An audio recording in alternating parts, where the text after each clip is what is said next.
पूर्वी लद्दाख में वास्तविक नियंत्रण रेखा पर तनाव के बीच चीन ने अपने रुख में कुछ नरमी का संकेत दिया है। आज चीन की ओर से आए दो बयान इसका इशारा कर रहे हैं।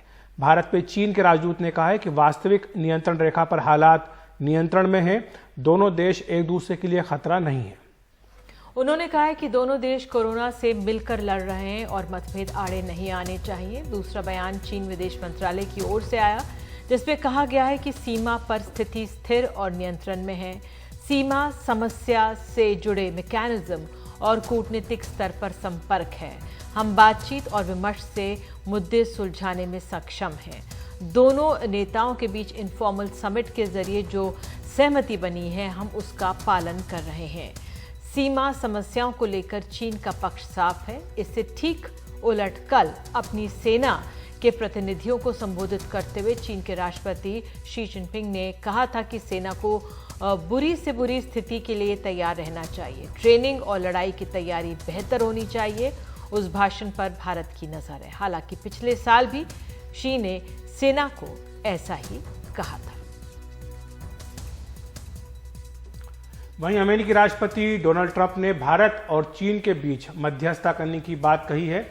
उन्होंने ट्वीट करके ये पेशकश की है। उनका ट्वीट हम आपको दिखा देते हैं। उन्होंने कहा है कि हम भारत और चीन दोनों को हमने जानकारी दे दी है कि अमेरिका तैयार भी है और सक्षम भी है उनके बीच चल रहे सीमा विवाद पर मध्यस्थता करने या समझौता कराने के लिए। आपका धन्यवाद।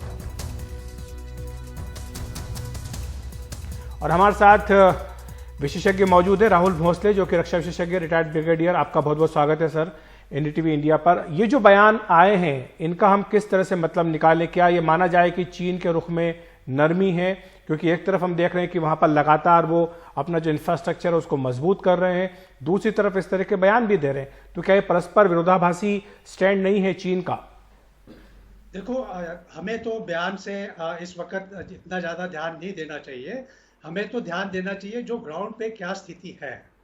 अगर बयान के साथ कल ग्राउंड पर ट्रुप्स को वो पुल बैक करते हैं या पीछे ले जाते हैं, उन्होंने जो टेंट्स वगैरह लगाए उनको सब पीछे ले जाते हैं, तब इस बयान का महत्व होगा। जब तक वो कोई ग्राउंड पे हम कोई ऐसी हरकत नहीं देखते तो हम बोलेंगे चलो एक अच्छा कदम है। हो सकता है कि उन्होंने चाहे डिप्लोमेटिक लेवल पे हाथ बढ़ाने की कोशिश करी है, लेकिन जब तक जो ग्राउंड पे वो पीछे नहीं जाते तब तक हमें डट के रहना होगा। जी, हमारे साथ जयदेव राणा जी भी हैं, चीनी मामलों के विशेषज्ञ। राणा जी सर, आप किस तरह से देख रहे हैं जो आज राजदूत का बयान आया, स्टैंड ऑफ को देखकर आपका क्या आंकलन? दो तीन पॉइंट सामने आते हैं। पहले तो एक डेवलपमेंट अच्छी है, वो कह रहे हैं कि बात करेंगे। उसका खैर रास्ता उन्होंने खुला रखा था पहले से ही। जब उन्होंने इसके बारे में बहुत चर्चा अपने प्रेस में नहीं की, यानी कि वो इंडिकेशन थी कि बात करने के लिए तैयार थी। बट इसमें जो मैंने कहा, दो तीन पॉइंट सामने आते हैं। पहली बात, हमें ये नहीं भूलना चाहिए कि चीन ने इंट्रूजन की है, और एक जगह नहीं, दो जगह नहीं, पर 4-5 जगह उन्होंने इंट्रूजन की है, सिक्किम से लेके लद्दाख तक। कोऑर्डिनेटेड और प्लान्ड एक्शन था, और बिल्कुल ऊपर से उनके पास अप्रूवल आई होगी।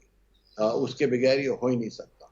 ये पहली बात है। दूसरी बात कि वो अब आके अपने अपने जगह जो भी उनका जगह है वहां पे जम गए हैं, खास तौर पे गलवान वैली के एरिया में। तीसरी बात, उन्होंने अपने मीडिया में ये स्पष्ट कर दिया कि गलवान जो है, पूरा गलवान वैली चीन का है। और ये उन्होंने इंग्लिश लैंग्वेज वर्जन जो है ग्लोबल टाइम्स का, उसमें भी छापा है, ताकि हमें भी उसका इंटीमेशन मिले। बाकी के उन्होंने वो उनके जो सोशल मीडिया है वहां पे भी उन्होंने ये बात की प्रचार की है। तो अब हमारे सामने मेरे ख्याल से डिप्लोमेट्स के लिए एक कठिन काम है, और वो ये है चीन को परसुएड करना कि वो पीछे हटे और जो जहां पे थे वहां ही जाए। ये इतना आसान काम नहीं है। और मेरे ख्याल से चीन जो है प्रोट्रैक्टेड नेगोशिएशंस के लिए तैयार है, पर हमें ये देखना चाहिए कि ये जो प्रोट्रैक्टेड नेगोशिएशंस जो हैं वो ये ना बने कि चीन जहां पे है वहीं बैठे रहे और नया स्टेटस को हो जाए। ठीक है भावस्ते साहब, मैं आपको लाना चाहूंगा, जो बात कल चीन के प्रमुख शी जिनपिंग की ओर से कही गई, सेना को तैयार रहने की बात उन्होंने कही, हालांकि वो पिछले साल भी इसी तरह की कॉन्फ्रेंस में उन्होंने यही बात कही थी मिलती जुलती, लेकिन अब हालात थोड़े अलग हैं और शायद इसीलिए इस बयान पर सबसे ज़्यादा तवज्जो गई है कि आखिर ऐसा क्यों कहा गया। कल हमने भी देखा था भारत में 2 मीटिंग्स यहाँ पर हुई थी, रक्षा मंत्री ने एक अलग बैठक की थी CDS और तीनों सेना प्रमुखों के साथ, बाद में PM भी मिले थे, राष्ट्रीय सुरक्षा सलाहकार और सभी प्रमुखों के साथ। तो ऐसे में इसका आप क्या मायना देख रहे हैं कि क्या मतलब निकाला जाए, क्योंकि भारत भी ये स्पष्ट कर चुका है कि वो भी हर तरह की परिस्थिति के लिए तैयार है। देखो, जहां तक प्रेसिडेंट शी जिनपिंग का जो है अनाउंसमेंट था या प्रोन्समेंट, वो उनकी 13 नेशनल पीपल्स कांग्रेस चल रही है। एक तरह से जो चाइना का एक किस्म का पार्लियामेंट है वो उस समय चल रहा है, और उस समय जो सारे डेलीगेट्स के सामने ऐसे खूंखार बयान देना, क्योंकि शी जिनपिंग एक अपने आप को एक स्ट्रॉन्ग प्रेसिडेंट, स्ट्रॉन्ग मैन मानते हैं, तो खूंखार ऐसे स्टेटमेंट देना ये तो उनका एक्सपेक्टेड था, और ये हर साल ऐसे ही एक्सपेक्टेड रहते हैं। इस साल जैसे आपने ठीक ही बोला कि कुछ काफी फर्क है चाइना में, ना ही हिंदुस्तान के सरहद पर, लेकिन साउथ चाइना सी के ऊपर उन्होंने 2 आइलैंड्स को एक म्यूनिसिपैलिटी की तरफ घोषित कर दिया है। उन्होंने अपना ताइवान की तरफ रुख बढ़ाया है, हांगकांग में उनका आगे काफी आगे रुख बढ़ा है, और अभी इंडिया में जो है हमें नजर आ रहा है, ये जो किस्सा इंडिया में है तकरीबन पिछले अराउंड 15-20 दिनों से या उससे भी ज्यादा अराउंड 1 महीने से चल रहा है। इसका मतलब ये जो इस समय का उसका पोस्चर है वो डेफिनेटली काफी ज्यादा एग्रेसिव है। अभी ये मैं नहीं कहना चाहूंगा कि ये एग्रेसिव पोस्चर किसके रुख में है, चीन को, क्या ये हमारे इंडिया के खिलाफ ये एग्रेसिव पोस्चर है या ये यूनाइटेड स्टेट्स, क्योंकि चीन ये मानता है कि उनका असली जो है ओपोनेंट है वो यूनाइटेड स्टेट्स है। तो इस समय जो हमें कॉशियस रहना है, हमें बहुत ध्यान रखना है, लेकिन मुझे ज्यादातर लगता है कि ये जो स्टेटमेंट है यूनाइटेड स्टेट्स की तरफ ज्यादा इसका रुख रहता है।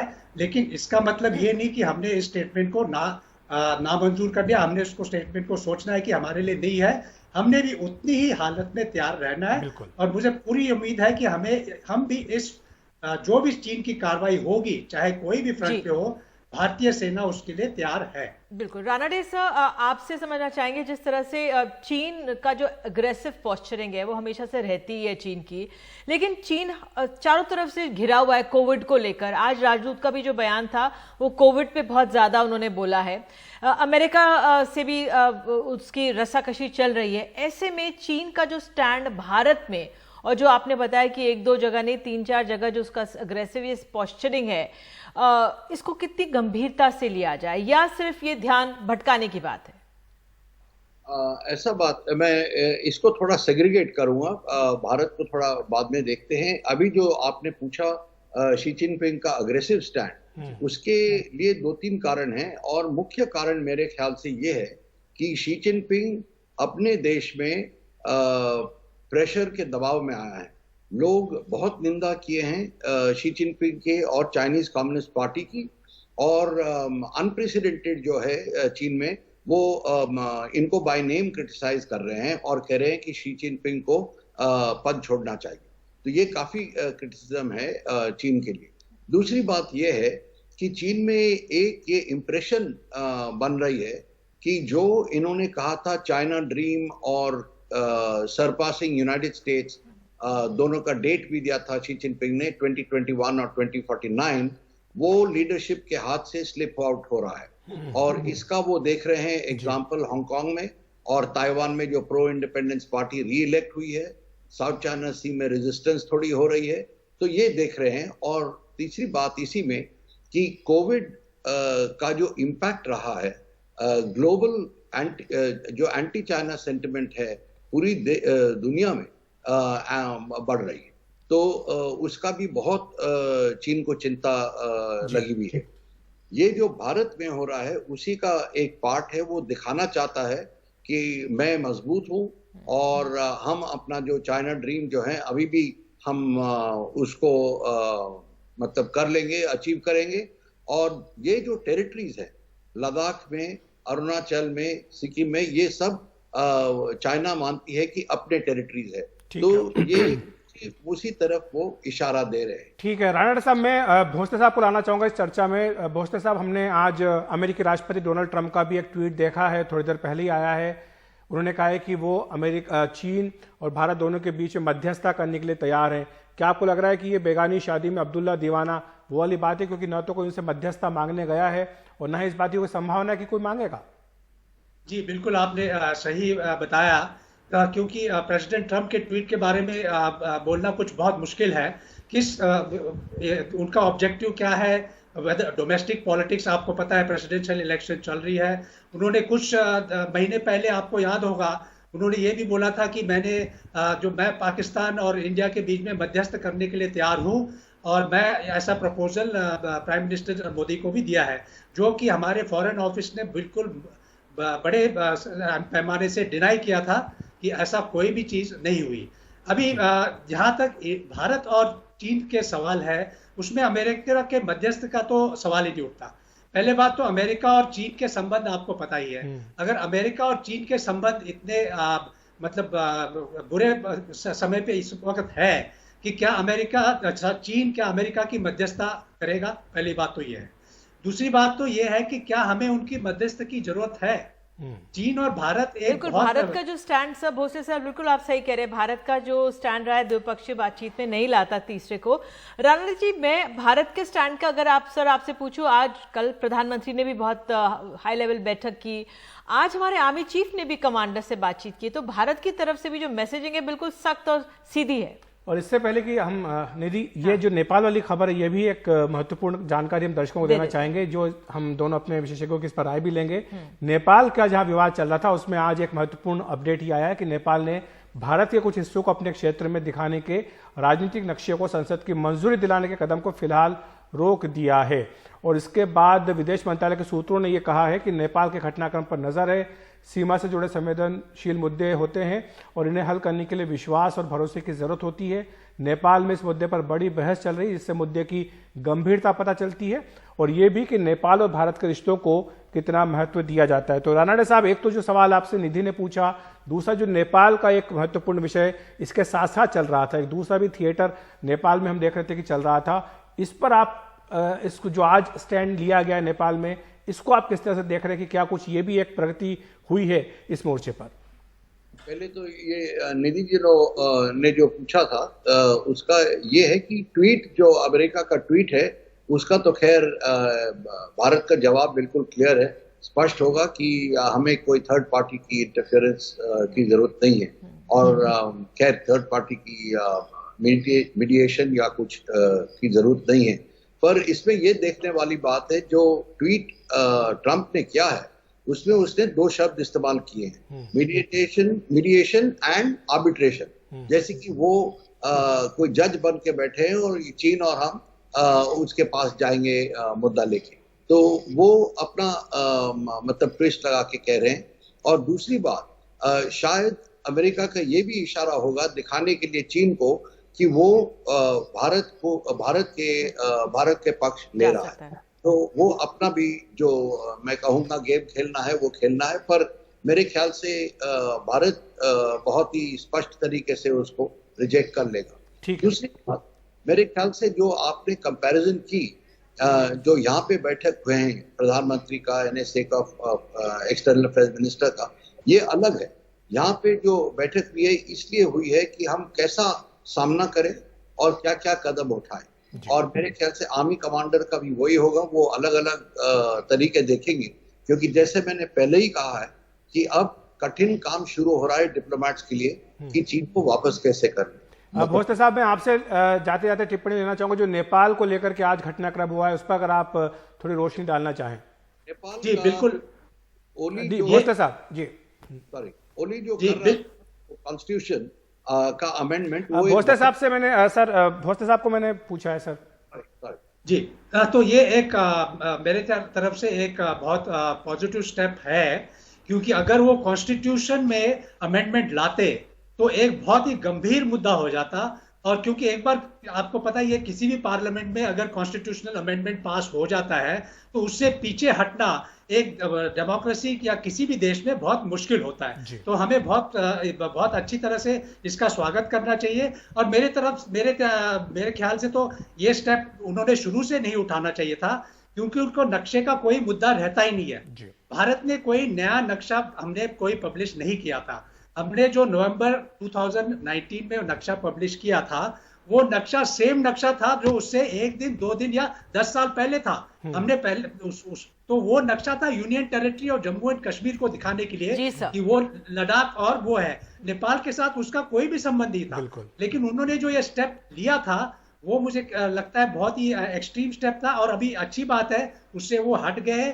और इसी का फायदा लेते हुए हमें जल्दी डायलॉग शुरू करना चाहिए ताकि नेपाल का जो मुद्दा है उसको सरासर खत्म किया जाए। बिल्कुल भोसले जी, बहुत बहुत शुक्रिया आपका। राणा रेड्डी साहब, आपका भी बहुत बहुत शुक्रिया। और वाकई जिस तरह से आप लोग कह रहे हैं कि अब जो कूटनीतिक स्तर पर किस तरह से भारत हालात को संभालता है, ये देखने लायक रहेगा। एक छोटा सा ब्रेक, तुरंत लौटते हैं।